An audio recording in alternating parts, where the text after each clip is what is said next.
ప్రియమిత్రులారా, ఈ రోజున నీవు భూ దిగంతములో దిగిపోయావేమో, అగాధం లోయలో కూరుకుపోయావేమో, నయంకాని వ్యాధిలో నువ్వు కృంగిపోతున్నావేమో, నీవు పరిష్కరించుకోవాలని సమస్యలో ఉండిపోయాలనుకుంటున్నావేమో.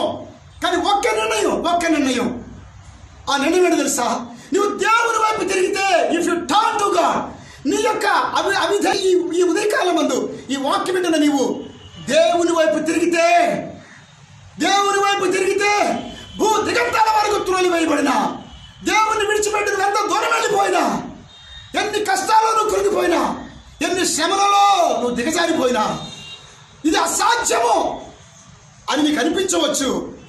ఏ స్థితిలో నుండి అయినా దేవుడిని విడిపించగల దేవుడు, అద్భుతాలు చేయగల దేవుడు, మరలా నీ పట్ల అనుకున్న ప్రణాళిక, నువ్వు ఎక్కడ పడ్డావో అక్కడే లేవనెత్తే దేవుడు ఆయన, ఎక్కడ నిందించబడ్డావో అక్కడే ఘనపరిచే దేవుడు ఆయన, ఎక్కడ పాపిగా చిత్రించబడి పాపిగా చెడిపోయి దేవునికి విరుద్ధమైన జీవితం అక్కడే నీ పాపాలు విషయమైన మారు మనసు పొంది ఆయన తట్టు తిరిగిన అదే ప్రజల మధ్యలో ఘనపరిచే దేవుడు ఆయన. ప్రభునందు ప్రియమైన దేవుడు వాగ్దానాలు మనం క్లెయిమ్ చేసుకుంటాం.